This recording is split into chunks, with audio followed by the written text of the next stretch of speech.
Okay.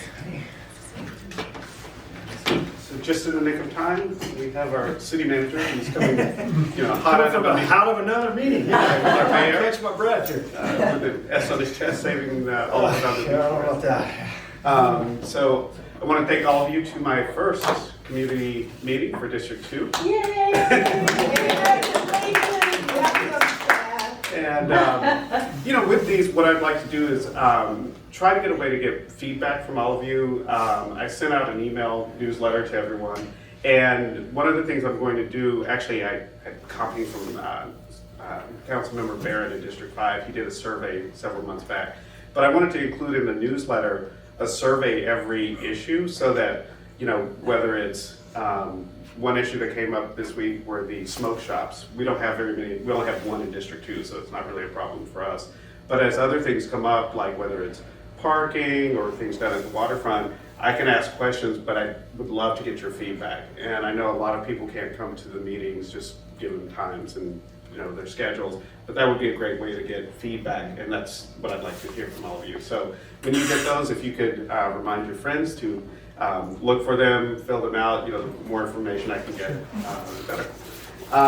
So today, to answer and give an update of what's going on in the city, I have our city manager, Mike Witzansky, here with us. He's been in city government for 22 years, according to the website. And That was probably 3 years old, so yeah, about 25. 25 years now. 25, 26 years. He was a poli-sci major in at Pomona College, and has basically been in government services his whole career. And how long have you been with the city of Redondo Beach? Oh, we're going on, getting up there, almost 19 and a half years. Okay. Yeah, in differing capacities, yeah. Okay. Well, a lot of the questions that we had were about different aspects of the city, but just wanted to ask you just in general, just give us a quick update of what's happening in the city. Sure. I know we're coming up to our annual budget cycle, where we have to, figure out what projects we're doing, but, against that backdrop, we have everything you see on the news in terms of tariffs and less travel, which mean, lower revenues for all of us. So there are lots of moving parts that will factor into that, but if you could. Yeah, happy to do a primer, and then any questions that you want to ask, I don't mind shooting off the cuff. Yeah. Would you give just a brief synopsis on your background since you joined City of Redondo Beach? Sure, yeah, I can start with that, yeah. So as Councilmember Castle mentioned, I got my degree initially in politics from a small school in Claremont called Pomona College, part of the Claremont College group. Graduated there in 1999 and immediately began my career in the city of Torrance as an intern in the city manager's office. Later, about a year into that, was able to move over as a full-time administrative analyst in the then Parks and Recreation Department. That department eventually grew to incorporate the library system, and we became the Community Services Department, so worked in kind of varying administrative capacities in that department there. Until January of 2006, I guess it was now. So that's when I was approached by the then city manager of Redondo Beach to come over as the community services director. We were still, for those who can remember, we were still operating out of the old Patterson School site off of Nog Hill and Pacific Coast Highway. That's where the community services offices were held. Was in that role for about 4.5 years, and then the city manager asked me to step in. There was the public works director at the time was retiring and had asked if I would step in to run that department, so I became the public works director at that point. And about, I guess it was 4 or 5 years from there, ended up becoming the assistant city manager and served in that capacity for several years, and then about 4 years ago now, became the city manager here at Redondo. So seeing, it's funny, it's weird being the called it elder statesman in the organization and having some of the institutional knowledge that comes from being in the organization for 19 plus years, but and it is a little weird seeing projects that you worked on originally to the point now where you're kind of refreshing them again, so that's a little bit strange. But it's, I say this all the time, it's been the pleasure of my life, my working life certainly, to work here in Redondo. Love our community, love our city. I'm so proud of all that we've accomplished. We've had our trials and tribulations along the way. We're not perfect, but boy, I put our services up against just about every other municipality in the world. So have loved Redondo, have loved the challenges that the job has presented. We have opportunities in our community that are extraordinary. We have a lot of great success. We have a lot of really unique and interesting amenities. So yeah, the job continues to be really exciting and fulfilling, and we've got a really good executive team across the board, excellent public safety departments.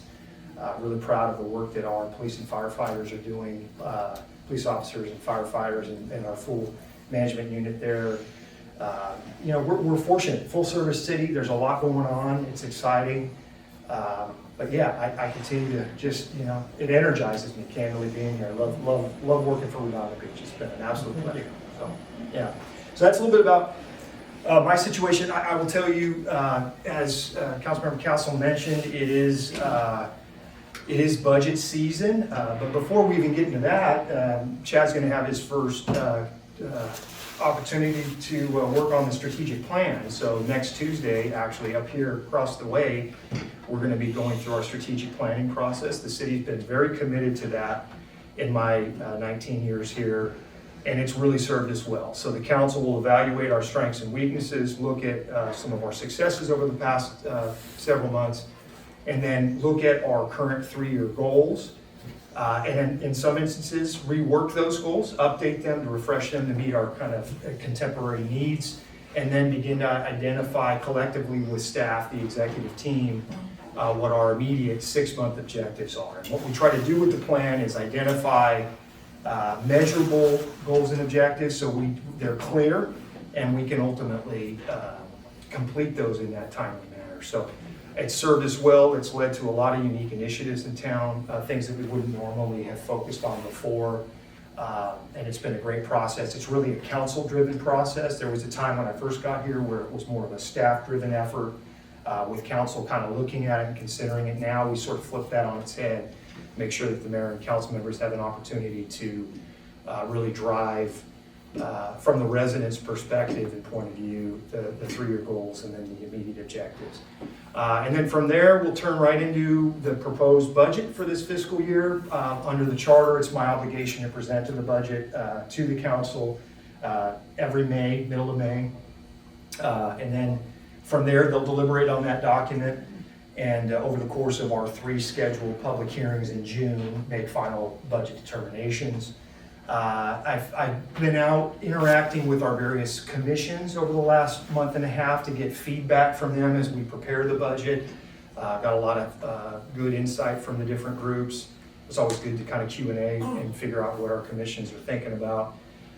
This budget, as I've said to many of them, will be a bit of a kind of a business as usual budget. It's not a time where we're seeing significant tax increment. We're basically assimilating longer term ongoing costs that we've slowly added to the budget over the last few years. We've got a few different expenditure pressures.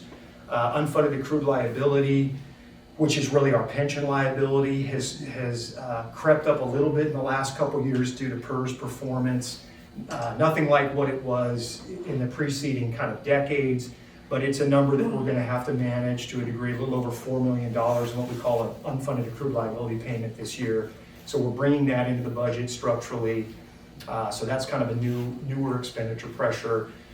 We have multi-year agreements with our various labor associations, so we're assimilating those costs as well. But thankfully, we've been planning for this. We've known that we're going to need to add these costs and prepare for them, so we've been saving money to do that. We've got a unique reserve account in the city, kind of a layaway fund, if you will, for these types of expenses that we've been strategically planning for. So we won't have any of the sort of budget crisis this year that you're seeing in, say, the city of LA. If you've been following the news, they've got $1 billion deficit. They're going to the state. They're trying to figure out how to balance the budget. So we've been careful in that.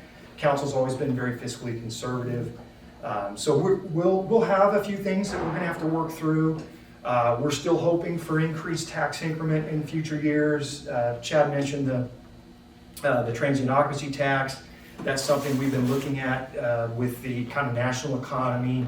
Will travel continue? Will we see maybe a relaxing of that economic engine a little bit for us? We were hopeful that we would be able to actually increase that revenue estimate this fiscal year. We were cautious with it.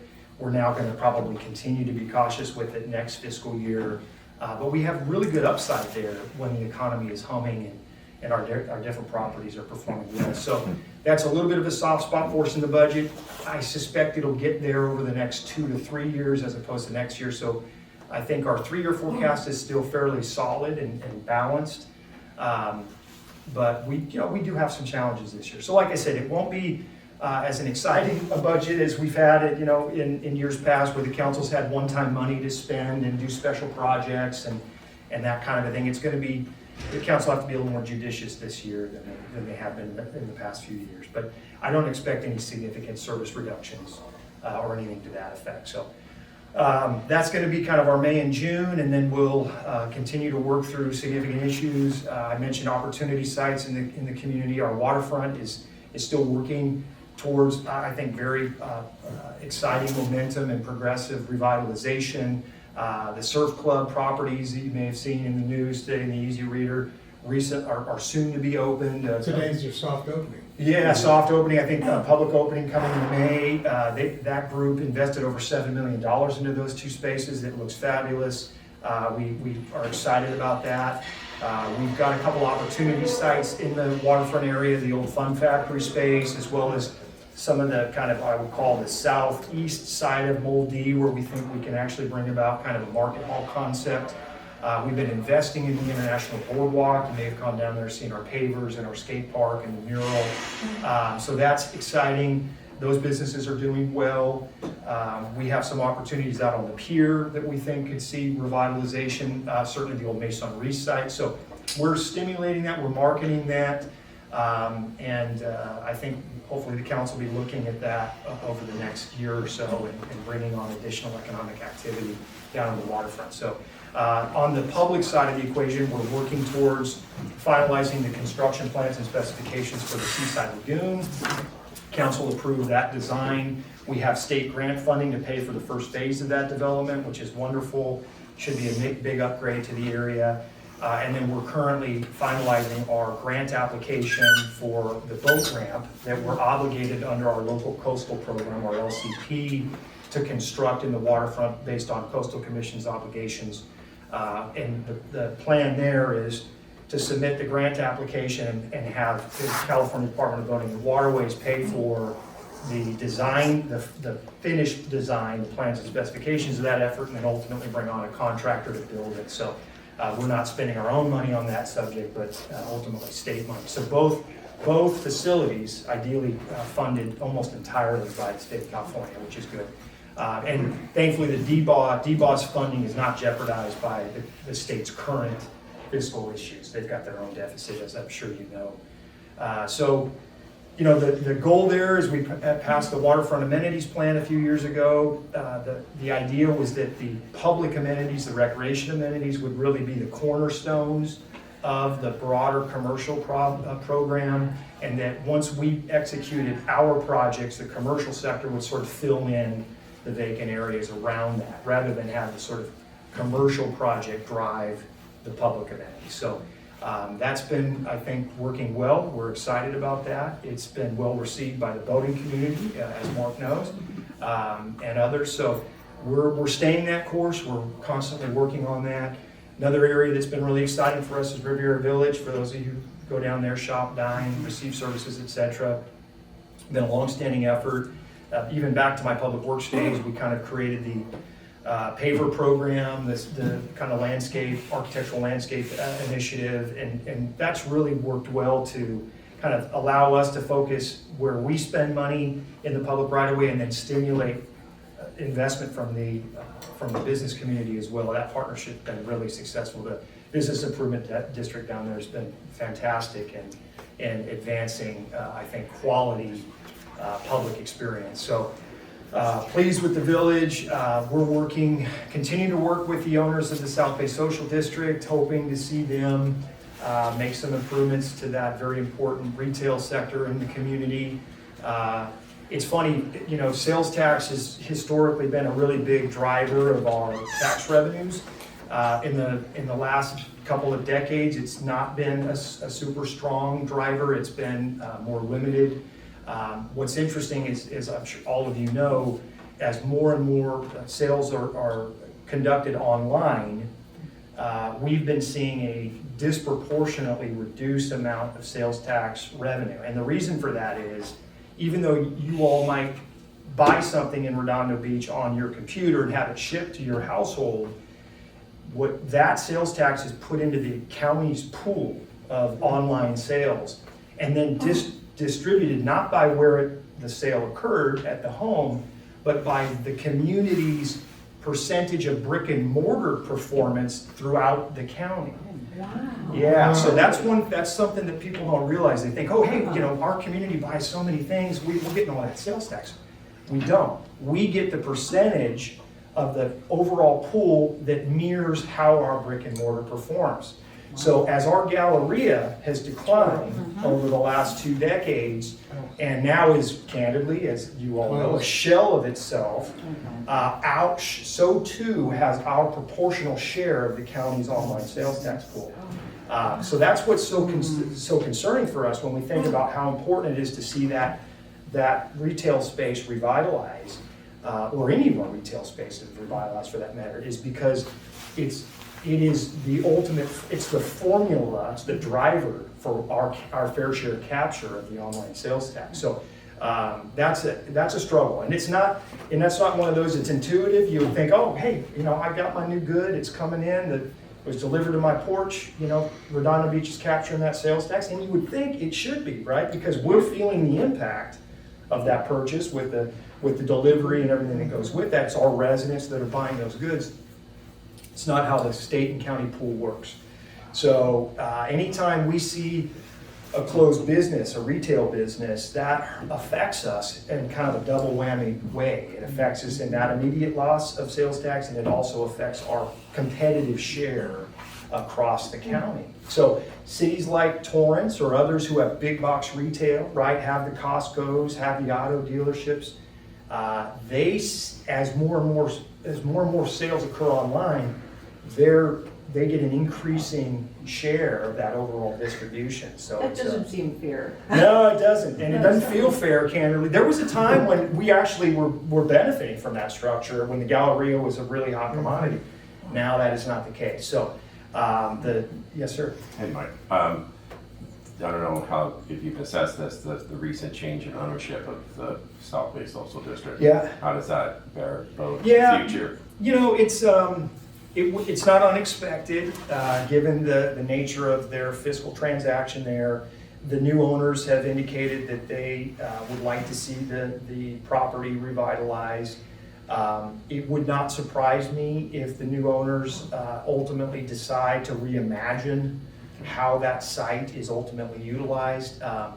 What you'll hear from retail experts is that 3-story indoor malls are kind of the way of the past, not the way of the future. So you could see a circumstance where maybe they come in and look to alter the existing structure, perhaps, maybe move the retail pieces around, integrate the residential component in a different way. So I don't know what they'll ultimately propose there. Right now, it's being held by Kennedy Wilson as an entity. I believe they'll be looking to bring on the right buyer, retail owner, operator, and I know they've met with a few different contenders for that. The good news is there is a lot of interest in that site. It is still one of the preeminent economically located regional retail centers. If you draw a circle around that South Bay Social District area, you have very strong income and buying power and access. So it's a desirable site in the commercial world, but it's going to take the right kind of builder, owner, operator to move that forward. So right now, unfortunately, we're stuck with Macy's and Kohl's and a couple other stores in there, and it doesn't generate a whole lot of sales tax. Excuse me, didn't they just break that up into smaller chunks, the land? They did about 15 years ago. So the area now that's living spaces, Ulta Beauty, the Sprouts, and then around the corner, Total Wine. So at one point, that half of the retail center was owned by Forest City, the same group that ran the mall. I want to say, I don't know exactly what year, but 15, 18 years ago, they sold that parcel to those particular entities. I don't know what LLC holds that now, but it's separate and apart from the. But then the northern part, which is the parking lot and the structure, I was reading that they broke that into smaller parcels. They were entitled to do that. So when their first plan came forward by the city council in 2019, it did create an ability for them to, I want to say, create up to 19 parcels or something to that effect. But that owner-operator, which was a combination of L. Catterton and then their financier, Kennedy Wilson, that structure has now shifted. So now the financier, for lack, and it's a more artful way to say this, has stepped into the sort of ownership position, and they're now working and looking at whether or not they want to have a new owner-operator come and buy them out of that amenity and then ultimately decide what to do with the site. So we'll see. The owners have long wanted to entitle, at least 2 phases of residential in the space. So I do think that second entitlement phase is likely to come to the city here in the next few months, irrespective of who ultimately is going to own, operate, and build the project. So some good and bad news there. I think the good news being that there's still strong interest in the site, and there's the right type of, not to overuse the word, but owner-operator, I think, wants to buy the parcel. The bad news is it's going to take more time to see it ultimately executed. So, yeah. And Mike, could you give us a kind of a big picture timeline of the fire and the police bonds and the progress of that, where when we can see like solid? Yeah, absolutely. So we've already hired our municipal financial advisor, Prag. We've got our bond disclosure council and our bond advisory council on contract. We are out to RFP for I think the biggest component to advance the project, what we're calling the sort of bond program management firm or program coordinating firm. That would be your big engineering folks, the Somases, the Griffins, the people like that. We received 11 proposals for that RFP. We're narrowing that down. We've got a select list of a handful, I think 4 last I checked. We'll be doing final interviews and then making a recommendation to the city council for their consideration. The good news is the firms that have expressed interest and submitted proposals are all very high quality firms. Our top 4 finalists are strong. And then it's their job really to help us develop the acquisition strategy, which is effectively what is the best approach to building these facilities. Do we do it through traditional design, bidding, construction? Do we look at a design-build process where you hire a single firm? We'll be evaluating the pros and cons, and then they'll also be assisting us with the procurement of any necessary temporary facilities, depending on how we lay out the final construction. So, the phasing is still somewhat in play, although it does look like it would make most sense for us to build the main station and fire station 2 in the first phase, and then come back with fire station 1, and then what residual funds are available to us to renovate the annex across. You say main station, you mean the police station? Yeah, there's only, the main police station, the facility right over here. And that's existing footprint of city-owned land? Civic Center, yeah. So the thought for the main station is kind of twofold. You either find a temporary facility for police operations and then rebuild it where it sits today, or, and this is one of the things that this design firm and program firm will be helping us with, it may make sense for us to re-site the police facility here on the Civic Center campus, preserve the existing station's operations during that construction cycle, saving money, maintaining dispatch without having to rebuild it, etc. And then once the new facility is built, remove the old one, open it up for parking or open space or whatever it might be that makes sense from a design standpoint. So a couple of options there. Obviously, the cost benefit of each will be considered by us and that firm. Yes? To piggyback on that topic, For school districts, when they pass bonds, they have a citizen oversight, or they have an oversight committee. So is there an oversight There will for be. the? Yep, there will be. We're planning on that. That committee will be formed when we issue the bonds, or just before we issue the bonds. And for us, we're gonna hold off on issuing the bonds until we're ready to spend a significant amount of money. Because the last thing we wanna do is have you all, as residents, begin to pay interest on those bonds and then have that money just be waiting to spend. So we likely won't issue the bonds this fiscal year. I'm guessing, again, subject to change, sometime a year from now or a little over a year from now is when we'll probably go to market, which is candidly a good thing. If you've been watching the bond market nationally, it's not a great time.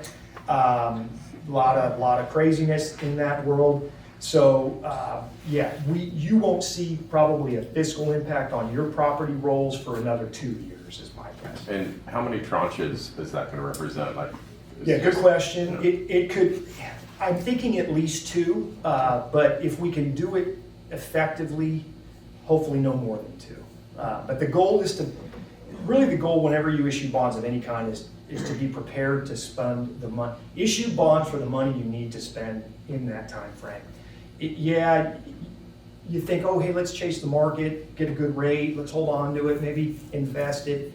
Typically that cost to carry doesn't work out. You're better off to just go out and get the money when you need it and begin to pay the interest on it at that time. So I'm thinking just the way this is rolling out, we're only gonna spend a few $100,000 on our program management firm preparing the acquisition strategy and the pre-design work.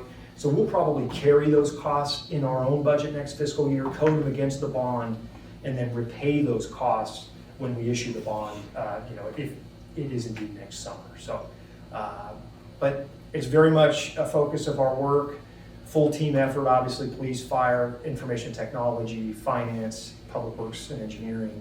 My office, I've got 2 people that are dedicated to working on that. So it's very much happening in earnest. You may have noticed the school district went out and issued one tranche of bonds here fairly recently.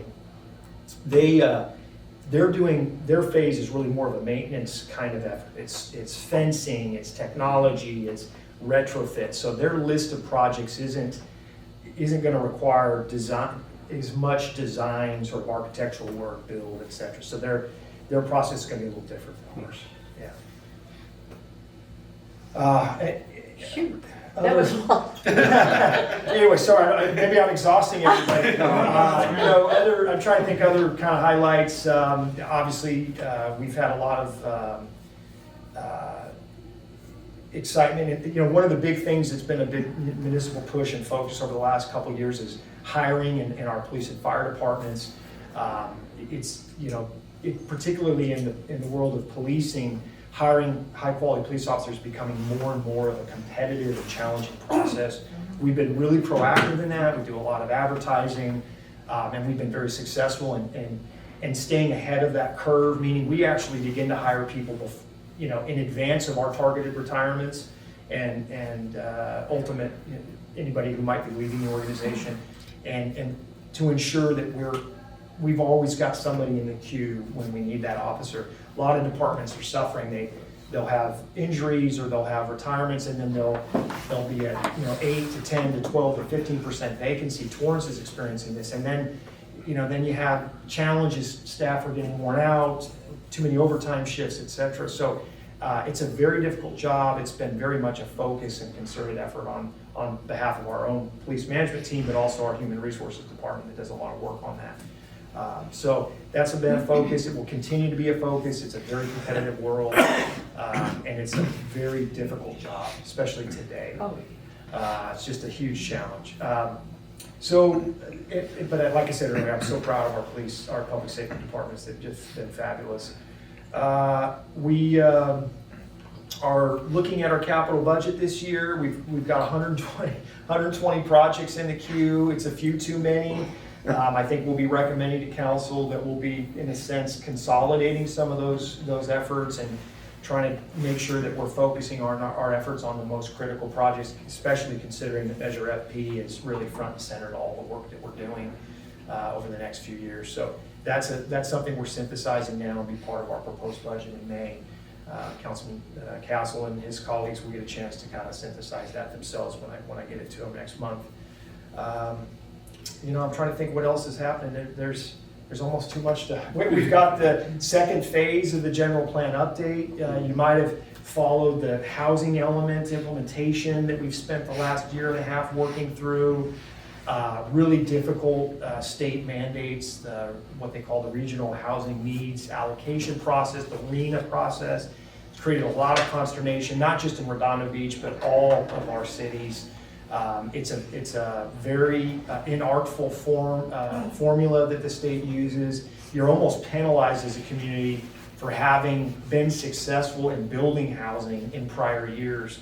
They add more than your fair share in each subsequent cycle. And we have the obligation in our RHNA to plan for roughly 2,500 housing units in our community. There are, you know, we are 70,000 residents, 6+ square miles. We're at 11,500 residents per square miles. In some instances, we're 3 and 4 times the density of our peers. But we have indeed more RHNA requirement than our peers. It's just asinine. It's exceedingly frustrating. But we've found a way to thread the needle despite all that. And we have a certified housing element. We were the 6th city, I believe, in the SCAG region, which is 196 cities and counties, to have a certified housing element. We did it in a timely manner. Not without pain and suffering, not without frustration in the community, but that continues to be a big challenge for us because even after you plan for it, you have obligations to build and maintain, and you're constantly reporting to the State Department of Housing and Community Development, and it's really a frustration. We're lobbying hard and doing everything we can to try to get the state to recognize that places like Redondo are unique and shouldn't be obligated to do what some of these other cities should. And you know, we're really, I would argue, a model in housing, in housing stock and housing diversity. I mean, we offer everything. We have an incredible Section 8 program. We're exceedingly responsive to our homeless community. We have all types of, as you all know, all types of housing, multifamily housing. We have the most dense Esplanade housing up and down the coast. We have our traditional single-family residential homes, but that is a very small percentage of our overall residential stock. It's predominantly multifamily. So we're different than Torrance. We're different than RPD. We're different than El Segundo. But the state doesn't seem to really acknowledge it. You know, I mean, in a sense, sometimes it feels like they almost treat us because we're a coastal community, like, oh yeah, you know, you're just upset, you know, you're kind of, you know, not in my backyard type thing. I just find that very frustrating. When you really look at our community, we've done more than our fair share. We should be held, I think, as kind of the gold standard across the state. So it's the rub. Yeah, so you mentioned the general plan on beyond housing. I was hoping to see, because the ACAP, which is a revitalization of Artesia Boulevard, the ideas of that applied to PCH and South PCH. Yeah. Because I think that's something that, one, it's the right time for it before we pass a general plan. And it should be taken under consideration because it's a real missed up. Basically, the general plan update did not change any of the zoning on PCH, which means we think it's working. It's obviously not. Drive down PCH, it's terrible. Empty. So Yeah. now's the time for change. Yeah, it's a great point, and there has been some expressed interest to maybe study creating a corridor plan for Pacific Coast Highway like we did Artesia. The Here's GPAC had a very good one that didn't get enough votes to pass, but we're trying to find the date when we actually settled on that, because SiteWorks was the company that helped us with the general plan, laid it all out. We had all the zoning and everything. Yeah, I mean, if PlaceWorks has it, we should be able to find it. Okay. I'll tell you, the challenge isn't so much the want. I think the council, I think everybody would like to see a comparable corridor plan for Pacific Coast Highway. It's the sequence that's required to ultimately execute such a document. You have to not only create the document, you have to perform CEQA and study the environmental impacts of the document. You have to target those impacts. You then have to deliver the Article 27 analysis associated with that before we can act on it administratively, and then before we can bring it to the voters for passing. So if the council were to say, all right, let's do PCH 2 at the same time as Artesia, that's gonna delay Artesia 2 years. So we're gonna unfortunately have to do it in phases. Ideally, we do one vote, be all done under, and that would make a lot of sense, but the environmental requirements under CEQA don't really allow for that.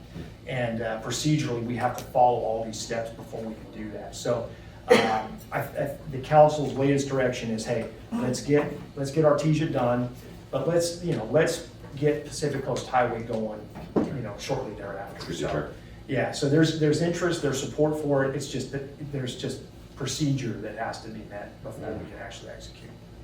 Is that because it's a different zoning? Is that because it's a highway? What is? It's just anything that, any major change in land use is going to trigger both CEQA environmental review, traffic analysis to discuss impacts, and then our own Article 27 requirements actually have a different study standard that has to be met and then posted publicly 30 days before the council can act on those changes administratively, before we can then even present them to the voters. So we've done those things and are close to wrapping up those things for Artesia, but we're not even at the starting point for PCH yet. So, even though the GPAC has some good work put in, the cumulative impacts and those weren't studied specifically under the EIR that currently governs this process. So Artesia is going to be lumped in with all the general plan updates? Yeah, Okay. yeah. So Artesia's, the floor area ratio in particular, the 1.5 FAR that's being considered, that was contemplated in the environmental impact report that ultimately was approved as part of our housing element implementation that studied the full GPAC consideration. Okay.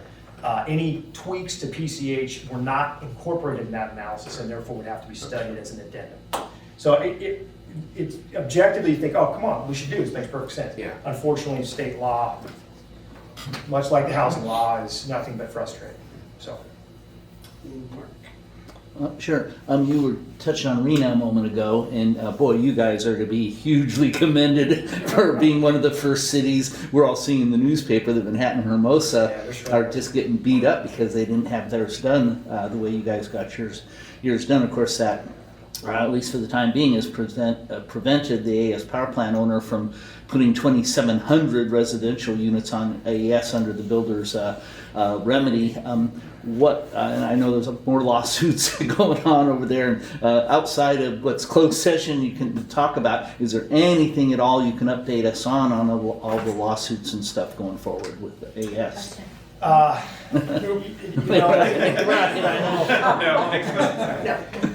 generally. I mean, I think not everybody's aware, but there's a series of lawsuits. You might see them on our closed session agenda. Last count, I think there were 9 associated with that property in one way, shape, or form. There's a history there. Obviously, AES was the property owner. Before that, SCE. Liability associated with the cleanup of that site ultimately passed from SCE to AES when they purchased it. There was a prospective buyer, Leo Postilnikoff, who represented a multitude of LLCs, I think 11 in total, that entered into a purchase and sale agreement with AES for the site. It was a double tranche transaction. Those two parties, meaning the group of LLCs and AES, ultimately got into a dispute over payment. AES initiated foreclosure proceedings against the group of LLCs. One of the primary LLCs declared bankruptcy, ultimately pausing the foreclosure process, moving the issue into bankruptcy court, and that's where it sits today. Separate from that, the prospective buyer group of LLCs has asserted various claims against the city. So that's some of the other litigation that's happening. So it's a mess, for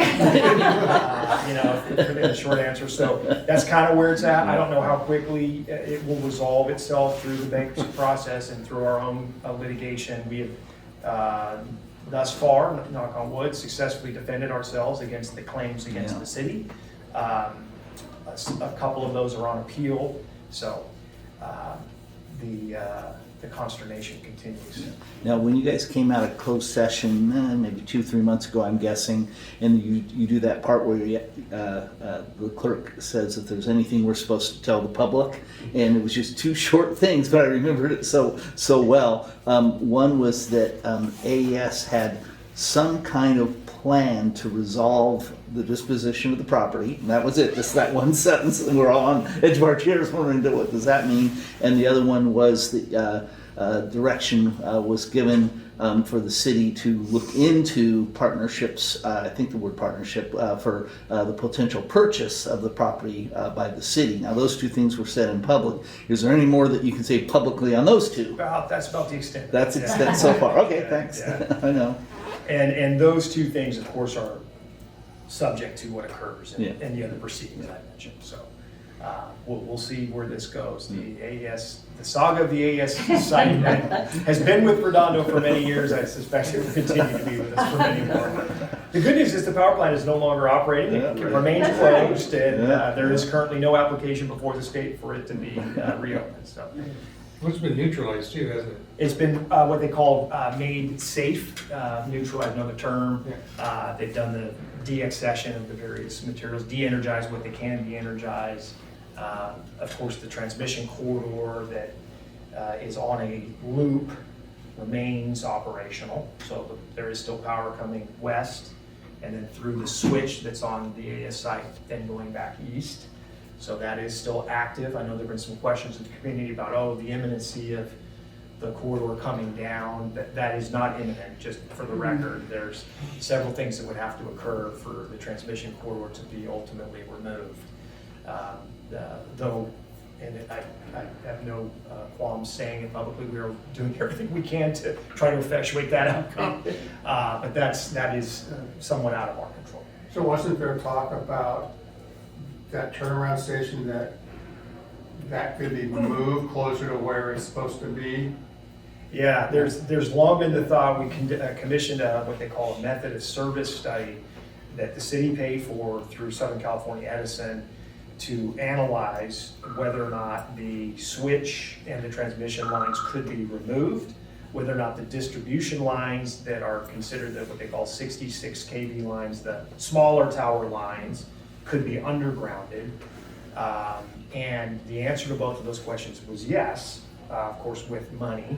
And it would depend on who would pay for what things. But it's long been thought that the switch that was there really exclusively to connect the power plant to the broader grid, electric grid, can be really placed all the way up at The the 405 freeway. the La Fresia substation, all the way inland. So, and it's silly, honestly, to me. Honestly, I think it would be clear to everybody. I would hope, Edison included. It seems silly to maintain that amount of transmission infrastructure just to run power down and bring it back. So you would hope over time they'd find a way to spend the money and turn it around at a more efficient place. You think also they could sell a copper forward, pay for it. Yeah, they could. They've got, how they disposition of assets is a thing for them. They use the underlying property in the transmission corridor as collateral for other financial borrowing and things. So it's complicated, I think, for them, but it does seem rather basic. Why are we maintaining this? Why are we publicly? Why is the California Public Utilities Commission state? Why are we maintaining unnecessary infrastructure? You would hope at some point they would eliminate that, but. I don't know, a lot of potential outcomes here. Yes. Mike, do you think there's any chance that eventually, when things settle out, if the city might support my interest in parklands like the ones that have been developed throughout the country, and easements that have been vacated. The Trust for Public Land and Rails to Trails and places like that. There are some beautiful parkland trails, bike paths, all sorts of wonderful, green belts. You think that could be a possibility in the future? And maybe the city could think about preserving that and working with Edison and AES and all that. There are many, many wonderful green belts. Right. Chicago's got theirs, New York City's got their High Line.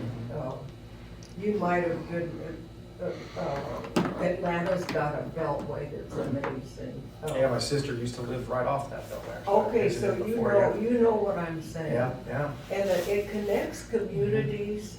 We would connect with Manhattan, Hermosa, Sure. and then we would go up the hill, follow the power corridor. And to me, I don't know the technicalities of this, but when you're at Columbia Park, it looks like the lines go into the park. And I'm thinking we could at least have a green belt into Columbia Park, and then from there, I'm not familiar with Yeah. the rest of the route. Yeah, no, I think the short answer to your question there, query is yes, I do. And you might remember there was a time when we, this was with Bill, when Bill was still mayor, and with this, we had worked with the county on an enhanced infrastructure financing district, and one of the big appeals for that district was to create an opportunity to perhaps fund an east-west linear park Yes. that would connect kind of, if not just our eastern boundary, maybe even into Torrance. Columbia would be the next nexus yes. there. Oh, definitely. That would, could be enacted by pedestrian type of thoroughfare, get you down all the way to the coastline, right? Wonderful planning opportunities there from a landscape standpoint, from an open space standpoint, on a maybe a more short-term kind of positive note. The acreage that sits underneath the Edison lines there between Redondo, Pacific Coast Highway, right adjacent to our big sign.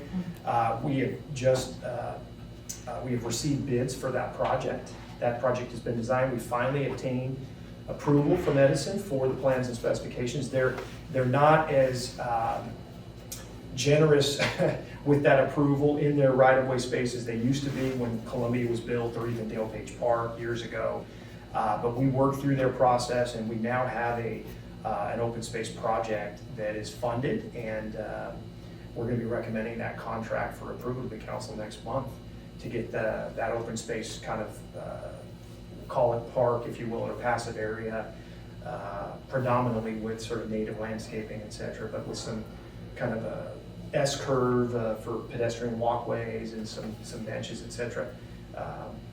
That is going to be constructed hopefully this summer. So we will actually see active, if you will, passive open space on that site in the near term. No, that'll be a great start. Yeah. But I know there's funding. I support the Trust for Public Land Right. and Rails to Trails and all those organizations. And I know that we could be great if we had a park like that, a linear park. Yeah, no, there's good connectivity there to the green belt, as you said. Yeah, there's a lot of synergy there. Oh, good. That's Yeah. good to know. Yeah, appreciate the thought. Mike, that open space underneath the Edison lines, Yeah. what was the split on that of what Redondo was paid for and what other people paid for? And also the maintenance of that space, who's paying for that? Yeah, it's exclusively us. It's a city project. We're using Quimby funds, our regional kind of park funding. We are licensing the property from Edison in 5-year increments, much like we do the North Redondo Beach bike path. That's as long a term as they'll issue these days. Yeah, it won't be the entire 5 acres. It's going to be the upper kind of plateau, if you will. That's what we were able to fund. Because it's predominantly native plantings, it won't have too much of a maintenance obligation. It will ultimately fall to public Because works. it's all weeds right now. Yeah. They're gonna come back. It'll be cleaned Native up. plants, if you will. Yeah, super natives. Although I think some of those weeds aren't native actually, but they're here. So anyway, it'll require a little bit of TLC, but certainly not to the level that if we had active Sure. play fields and the like would require. And since we're talking about park, Dominguez Park playground, replace that, is that? I know Beautiful, it's- isn't it? Doesn't It's it look lovely, and the kids look, like looking at it, but they can't play on it. Yeah, it's a very, it's a unique circumstance. So just going back in time, everybody realizes Dominguez Park sits on an old landfill site, right? City-owned municipal dump. Years ago, long before my time, probably long before everybody's time here, that was where we used to have our own waste collection department, and we deposited collected waste in that location. We stopped doing that in the late 50s. There was a few things that we deposited, kind of into the 60s, but that site's effectively been closed as a landfill since the mid 60s. It's been effectively used as a park since. We've got the Heritage Court facilities, we've got the recreation amenities with the ball fields, we've got the exercise equipment, we've got the dog park, we've had play equipment there for decades. So during the course of this particular playground replacement project, we received notice from the county health department asking for, thankfully, we haven't had methane detect there for 30 years, asking for, basically stating you didn't submit what they call a post landfill closure activity permit. We said, what are you referring to? I mean, this site's been a park for literally decades. So the county inserted themselves saying, no, you've got to get approval from us to do these types of things. We're saying, wait a minute, we're just maintaining the park, we're replacing like for like.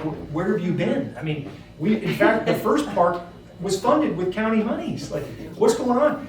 There was a letter circulated, it went to all of you, and so we're like, oh my gosh, it's just sort of bad bureaucracy. And I get it, they have a point of view. Oh my goodness, landfills, they're potentially a danger zone. Well, I think that probably would have been the case maybe back in the 70s and the 80s, but we haven't had methane detected, for literally 30 years. After we got that notice, I actually had our own fire department go out there with our equipment, which is at a much higher level of calibration than theirs, test it throughout the process just to ensure public health and safety, no detections. So we worked with them, we provided them information, and kind of in a back and forth, ultimately sort of completed the project. And they then said, well, listen, you can't, you gotta close it until we kind of bless this. So, long story short, we have, even though The speed of government. this is bureaucracy on top of bureaucracy. It's very frustrating. I don't want to disparage the county. They have their job to do. I think this is a little bit of a forest for the trees kind of thing. We're literally dealing with the Palisades fire and where to deposit material and little over Redondo Beach. And come on. I think maybe we should be applying our efforts somewhere else. But nonetheless, we're going through the process. We petitioned to the state to try to grant us an appeal on the stay, or to stay the order to close it until they complete the application. We've since submitted all of the application materials they've requested, even though they're quite beyond just the park play equipment. They've been very onerous. We brought on a consultant to try to help us navigate some of their additional supplemental requests. So we're working through it. I wish I had date certain for you. We have an appeal hearing in May to try to get them to stay the order. It seems really basic to me. There is no health and safety issue here. There hasn't been for a very, very long time. I appreciate their concern. And what we've said to them in the meetings is, look, we all want the same thing. We want a vibrant, healthy community. We certainly would be the first to tell you if we had concerns here. We've checked and double checked and triple checked. It's been a play equipment for years. We don't think this is necessary. But I think they feel like, hey, they've got this jurisdictional obligation, and if they don't do this, they're not doing what they're charged to do under the state rules. So this is it's what you would call bureaucratic morass, and caught up in it, but we're trying to cut our way through it and hopefully get it open to the public, because it's super frustrating.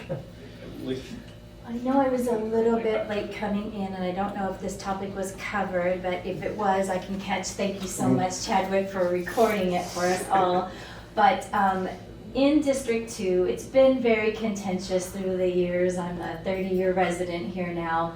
Can you, as our city manager, give us any look forward for the next 4 to 8 years of what we can, what positive things can District 2 residents, can we hope for? Well, I think District 2 is pretty cool, actually. I think it's pretty good. But I will tell you, I think what you can continue to see from us is a commitment to maintenance of public infrastructure and roadways. I think you've seen a lot of improvement over the last few years in the quality of your streets, your sidewalks. We've got some additional signage work to do in District 2, whether it's box signs on Prospect or, you know, we went through this funky phase where we were sort of updating our street signs to the kind of the 2003 standard that had been adopted by council, and then there was a bit of a question about the appropriateness of our city brand and logo. So we updated that, so now we have the new logo that you know, the new kind of sailboat, if you haven't seen it. I think it's really cool. You know, there's mixed feelings about it. But we're starting to roll out those signs and replacing the kind of blue font that's there. So we're still working through that in District 2. You know, Vincent Park had some repairs done here recently. There's nothing really on the horizon there that I can think of.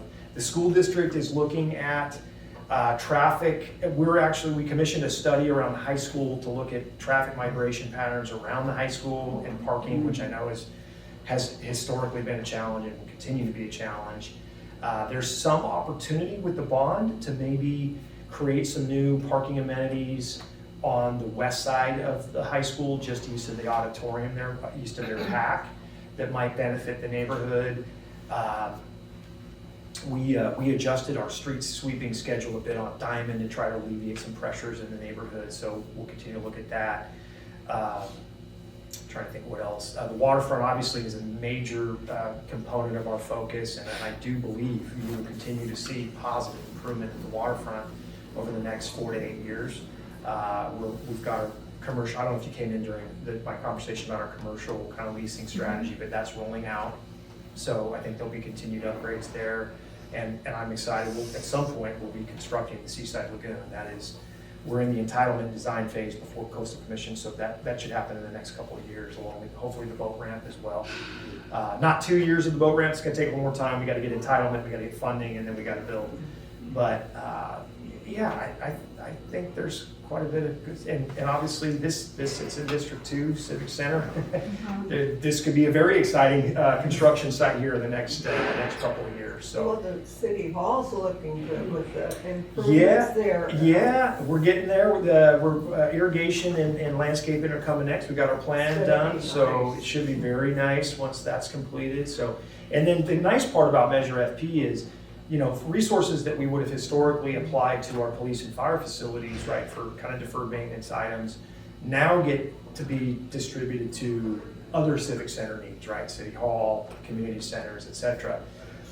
So I think, you know, hopefully 5-6 years from now, we won't recognize the civic center campus. It'll look really great. So yeah, I mean, I'm excited. I think this council is really energized. They're all hitting. Council Member Castle's hit the ground running. He's been really engaged early on. You know, there used to be a bit of a kind of a learning curve for council members as they came on board, and it doesn't seem to be the case anymore. Everybody's really attuned to what's going on, and they got a lot of ideas and energy right out of the gate. So. Yeah, I see. You know, I see a lot of really positive things, not just in District 2, but you know, overall in our community. Mike, Wilderness Park is in District 2. Good point. Yeah, I hadn't thought about that. That's true. It's looking really good. Definitely making some improvements there. We're actively designing the lower pond, which should come online here fairly soon. We've got some little bit more TLC going on up there, but yeah, the park is definitely made some big strides in the last couple of years. So. And can I make a point to answer your question about planting native plants? We have so many volunteers, the public just loves to go out there and help. And there are just countless volunteers that are eager to come Pull on weeds. board. Yeah, so I'm really confident it wouldn't be an eyesore. No, it's actually not an eyesore now, but it's. Yeah, I think it will be, I think there will be some partnership opportunities there. We just had, Earth Day last week at Wilderness Park, had a couple hundred, several hundred people. Right, there. Oh, it was Mother's packed Day. Saturday morning, Yeah. yeah. And yeah, that volunteerism has been outstanding, and it does, the native plants do, that's really what maintenance is required, is really just the occasional weeding.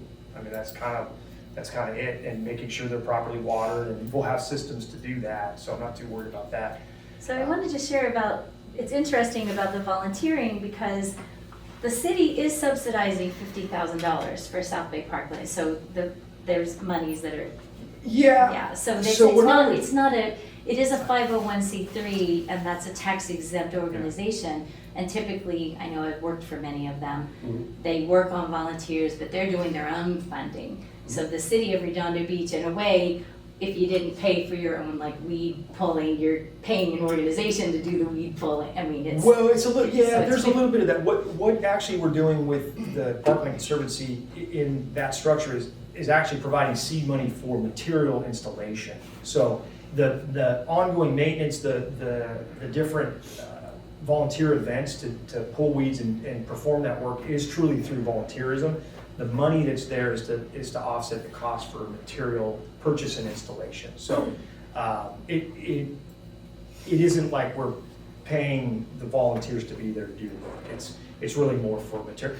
Not unlike what we do for, say, the Little Leagues, where we'll front money for upgrading the fence around the playgrounds, or we'll front money to purchase new materials in the restrooms or the dugouts, and then let the Little Leagues kind of do the work. We did that when we rebuilt the snack bar a few years back. So we have a lot of successful kind of public-private partnerships with our local not-for-profits, and the community garden was another example of that, right? The city fronted money for the materials.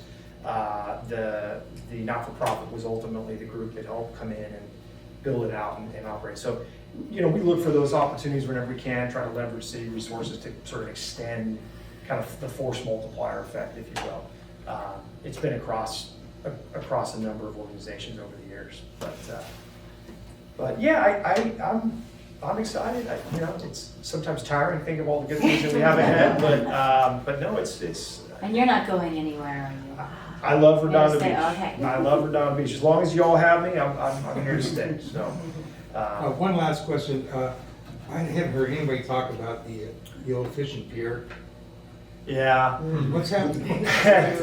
Well, I wish I could tell you, we have imminent plans to get it replaced. We just don't. It is building anything in the waterfront environment is a serious process, and it's a challenge.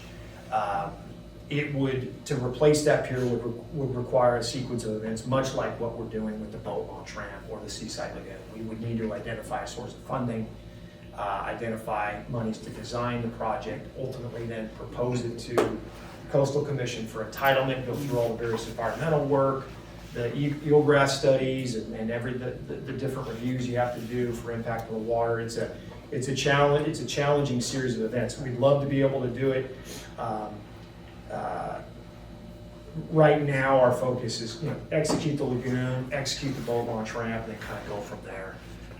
I hope someday we'll have funding for that kind of a reconstitution, but I wouldn't want to get your hopes up. There is so much need in the waterfront from just a foundational infrastructure standpoint. It's hard to foresee us being able to self-fund and maintain and operate all of the various amenities that we not only currently have, but used to have. And that's the challenge we face. the coastal environment is not an easy one to maintain. It is becoming exceedingly expensive. So you should mention that that is included in the harbor amenities plan, but it's like the last section of it. Latter phase, Yeah. yeah. You know, before that, we have Moonstone Park, which is, you know, kind of next in that queue, and we still have work to do on the pier, you know, our Horseshoe Pier and the Mondstadt Pier, so there's just no shortage of work down there, and as you I know. just hate to see all that square footage. Yeah, lost. I know, it is, Or red tag. it is a challenge. I mean, it's sad that on one hand, I'm glad that it's no longer there as a hazard for us, but I know it's sad that it's no longer there, and that part is a little tough. I'm hopeful that once we get the lagoon done, we get the boat ramp done. We also have the hand launch that's down there. That's set to get some upgrades as well. You know, I'm hoping that dynamic will really work well for the community. And then if we have, you know, fortunately, if we're fortunate to have the funds to get something like that rebuilt, you know, we'll go for it then. Mike, can I chime in on that Yeah. one? A few years ago, we had, I think, 3 public community meetings on the sport fishing pier. And I gotta tell you, I was impressed by the public, their knowledge, their thoughts, their ideas, okay? You know, I came in there thinking, would nobody show up? Would anybody even know what we were talking about? And I was just pleasantly surprised. We got a lot of people, and people who had been thinking out ideas. I mean, it was wonderful, productive, but as Mike says, you know, we got a long list of stuff, and we probably have to wait every couple of years to ask the state for more money. But That's kind of exactly where we're at. But I was in the camp to get it repaired, and start repairs. Yeah. To save it. Because once something's gone, It's hard to bring back. It really is. And you know, in a modernized, you know, fishing pier done the right way, really could be a great asset. It could. It's just, it's a tough environment. And you know, we've got sea level rise we're going to be dealing with. So we've got strategies, retrenchment strategies, and others that are going to require us to make changes to our promenades and our moles, our seawalls. The seawall in Basin 3, International Boardwalk needs repair. It's another big project that's on the list. It's not so much a nice to have, but a need to have. So, you know, it's just, there's a lot of wonderful amenities we could install down there. It's just a matter of prioritization and Right. money. Yeah. A Yeah. quick question, something that's already there. On the south end of the pier, for years you had kind of the anchor of New Tony's, then it was briefly the Ritz. Now that sign caught fire a few weeks ago. I noticed the other day that it's gone. Does that mean that we're negotiating for something on there, or just the fire took? Well, we just forced the removal to make, you know, clean it up, make it safe. We are in constant communication with the lessee there. We aren't thrilled with the progress, candidly. We're working with them to try to motivate some revitalization there, looking at various strategies maybe to compel that a little more quickly.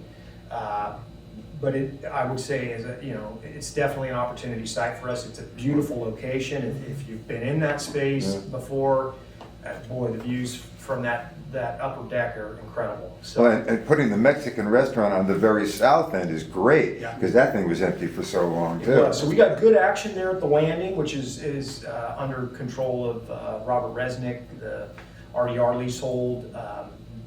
His property's doing well. He does have a vacancy down below in the old kind of club space that's Oh, down yeah, there. a couple of clubs down there. Yeah, that needs, you know, that's still vacant. Like to see that activated. The Mondstadt Pier and the Maison Reese property, you know, as you mentioned, was the old New Tony's lease. We'd love to see that activated. You know, you could easily see an expanded deck out there. You know, some things that would need to occur. You would need a CDP, a coastal development permit for that. But yeah, we're working on that. You know, it's definitely one of the opportunity sites that we'd like to see the commercial sector kind of help us out with. One of the things that I did when I was campaigning was talk to all the business owners, a lot of the large owners down there, so the Quality Seafoods and several other people. And I have on my list is to talk to the leasee of that space for the Ritz. And he has a couple of other vacancies there that basically you know, it's sort of like any downtown area in any city. Once you have 1 or 2 vacancies, it starts to bring down the whole area. And especially the Maison Ritz space is such a marquee space for the whole pier. I think getting a good tenant in there will change the whole dynamic of the pier. So that's one of the things that I'm working on, and one of the calls I need to make. So emails off to See what I tell you? after my These two. new council members, how active they are. Yeah, that's great. And yeah, there's just so much potential down there. You know, sometimes you gotta kind of get worked up and turn like, God, let's get going. And then you look through all the things you gotta do. It's like, okay, we gotta, let's keep putting one foot in front of the next, stay focused, manage the priorities, get what you can get done, control what you can control, and try to encourage the private sector to kind of work behind us. That's really what we're doing now. Yeah. The one area that I think we still could use some more community input is the Seaside Lagoon. I served on that harbor amenities plan for about a year, and we gave it the old college try. We asked the question, but kind of unlike the sport fishing pier where I was surprised at all the good input, we didn't really get a whole lot we could really grab a hold of on the Seaside Lagoon. And I attended all 3 of our community pop-ups, our community meeting we did, and so I went back and I reviewed. Well, let me say that at the pop-ups, okay, we were showing the community pictures of more sand or more grass.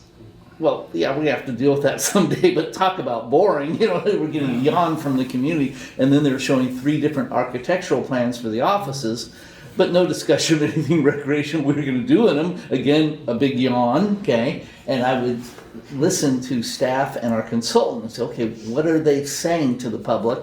And they were saying, well, it's going to be rentable and configurable space. Okay, another yawn. I watched everybody's eyes. So guys, if you got any ideas, I think it's an area where I think we could still use more community input. I went back and I reviewed all my pencil notes and looking for anything interesting the public said. One that caught my eye, 2 different people. One person talked about a kiddie wave, just something to kind of come up, hit little kids in the chest, and I thought, well, I like that because, maybe it trains them to use the real ocean next week or next year, so it's not coastal dependent, but at least it's coastal related. And then a different person suggested an actual surfable wave, and I wasn't sure if they meant like trying to have a movable wave or like a stationary one like we see on cruise ships. But again, it was coastal related in that, we all know we don't have 365-day a year surf here. So I was fascinated by both of those ideas. I'm not a surfer. I continue to say, I don't know if this is a good idea or not, but I think it warrants, further investigation. And I've mentioned it to some of the stakeholders down in that area. And boy, I got very positive responses. They were saying things to me, oh, that would put us on the map. That would be a game changer. So I really wasn't prepared to hear that positive of response back. So I've made a modest effort to reach out to some of the surf shops, the surf schools, South Bay board riders, because like I say, I'm not a surfer, so I'm kind of going into a different world and asking people, is this a good idea or a bad idea? Would you guys use it? Would the hotels use it? So that's the only one I got so far, but if any of you have opinions either on those 2 types of waves or just anything in general, I think we could do something more creative and exciting to do down there. Yeah, no, I fully understand the sort of feeling about the program. The good news is there's still time for that kind of discussion. Phase 1 is really going to focus on repairing and rebuilding the waterworks, right? So we get out of the water discharge game and we get into a closed circulating system that largely mimics what we do today. We don't have funding to site the buildings. We're going to be working off the same restroom structure, right? We have funding to update the perimeter fencing, maintain the kind of special event, multi-purpose structure that the current lagoon has. The first phase is going to be a bit of a like-for-like feel, but it will be with modern waterworks, right? Modern water circulation system. So that's a plus, right? So we won't have foreclosed on more exciting, kind of entertaining space and decisions on that. I will say, over the years, I've heard the surf rider kind of, the single wave, the large wave, the perfect wave concept. The challenge with that is, as exciting as that would be for our surf community, that we just can't mimic the frequency of use, the volume of users in the facility with a structure like that, like we can the more multi-purpose broad lagoon. So in the preliminary conversations we've had with coastal commission staff over the years, one of the qualifiers for any future coastal development permit is going to be what coastal access are you providing and what volume are you providing it. And they have historically cited two key criteria: low cost opportunity and volume of users. The wave doesn't help with either of those criterion. So, something obviously that could be explored, but I don't feel that the state's metrics will necessarily align with the local enthusiasm we might have for, especially from the surf community. Right, I'm well Yeah. aware of that, and some of our local stakeholders have gone out to the Palm Springs one. Right, And right. they educated me. I assumed we didn't have enough room for a moving wave. I thought it would have to be a I station. think we do have enough room. Right, Yeah. they educated me on that there is room, but then I brought up the exact thing, because I've chatted with Mayor Light about this, and he's almost quotes what you just said about the volume and the Journalists cost. talk quite a bit. Oh yeah, right. So so I'm very, very aware of that consideration. But then some of the stakeholders, says, well, that one in Palm Springs, they're doing both. There's They're shutting it down, and then there's an kind of- inexpensive area where little kids can play, and then I forget if it's a wristband, but somehow you get identified as using the more expensive part. So anyway, it's a fascinating conversation. No, it is, and the Lagoon boy has. I mean, you and I have been at this, Mark, for it seems like for 19 years, and I think we have been at it for 19 years. 25. Maybe you're at 25. So I do think that the good news is what we're doing with phase one. It gets the basics done for us and advances the lagoon, protects us going into the future, and then, the second and third phases, we'll have an opportunity to sort of sort out. Yeah. Is it gonna truly be a closed system? Yes, be a closed water circulation system, yes. So the water comes in from the ocean, but No, it'll It's be all- potable water. Oh, It'll really? be- Yeah, it'll be circulated within the facility, yeah. the floor of the lagoon or the bottom of the lagoon, that's. Well, you'll have- concrete, or is it gonna be, is it truly just gonna be a pool with sand in it, or is it? Yeah, there's a few things. I mean, the group that we have doing this PACE is pretty sophisticated. They've built a lot of the more complex systems that you see in like the Bahamas and Dubai and other places, but they can mimic zero depth entry with that sand feel and still use kind of contemporary liners that can manage the hydrostatic pressure from underneath without significant damage. So they're pretty nifty systems. So you get kind of this look and feel of the existing lagoon, but you get it in a modern chlorinated environment. Is there a maximum depth that they can go just because we're around the water? Yeah, there's a little bit of that. I think we get a little bit shallower than we are today. Not a ton though. I think it's still going to be diveable in that sense and off the deck. And then it gets shallower. And then the idea is to try to create a bit of an internal ecosystem, if you will, that allows for swimming year round. So it's pretty sophisticated. What we can afford as it relates to like ongoing heating, or those are operational questions we're going to eventually have to answer. But on its face, it's going to look and feel a lot like the existing Seaside Lagoon, just not rely on the old system. Cool. Now, another potential hotel there is the Pier Plaza. I know it enjoys 80%, 90% occupancy, maybe even 100%. But I know that one of the former councilmen was talking about the possibility of a hotel there, and Senator Calhoun goes, a hotel there. Mm-hmm. That to me seems to be absolutely cost prohibitive to any developer, just because putting it on top of a structure that's already no, this structure's not made for that. No, it's a great question. So For what- us to explore that, and we've talked to Walker Parking, who does a lot of this engineering analysis for us. So the idea is if you were to repurpose the upper deck, you would likely have to almost float the new development on a new pier pile system. So it can be done, again, with money. But again, like when you look at the prioritization of what we realistically can accomplish in a shorter time frame, the Pier Plaza opportunity site is a later phase for that very reason. I don't see a big problem with Pier Plaza. Maybe a facelift or maybe a reimagining of just some of the facade. Yeah, would- and would that's an really option, benefit it. that's an option too. You know, candidly, it's a pretty good economic engine for us right now. Yeah. It's about 90% occupied. We have strong office leases in there for the most part. It's fairly low impact. We don't have a lot of cost. We have deferred maintenance that eventually we'll have to continue to manage, but it generates pretty good net revenue for the Harbor Uplands and Tidelands right now. So, well, it's really Uplands exclusively there, but for the waterfront enterprise funds, if you will. So that's one that just the fiscal side of it would suggest that we focus, like I said, on some of those other opportunity sites, whether it be the Fun Factory or Market Hall or the Pad 2 Kincaid's area, Yeah. Bonstead Pier, et cetera.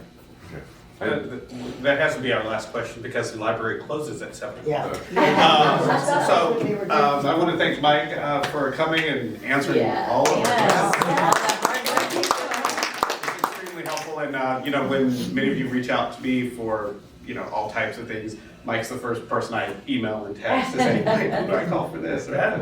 Yeah. And so. I am your one employee. Yes, So, yeah. exactly. And just as a reminder, when you do get the emails, please answer the surveys because it does help, you know, generate topics for question and answer periods. We actually answered all of the questions that I received on the form. And then I will be, posting recordings of the community meetings was very popular. So 90% of the people who responded said yes, they'd like to see a recording. So I'll try to do that for all of our meetings, just in case you can't be here in person and would like to watch a replay. And then it was almost a 50-50 split on in-person and Zoom. So we'll start out with the first few in person, and if people still, you know, feel for Zoom, we'll, you know, give that a try. And yeah, if you have any other questions or need anything, feel free to email, call me, and I'll try to help you out as best I can. All right, thank you. Congratulations again. Thank you. Yes, thank you. So your wife's still fine? Yeah, she is. Yvonne, there. What about everything? No, Doc. Yeah. Sorry, I ran past you. So. That's not true. Thanks for helping.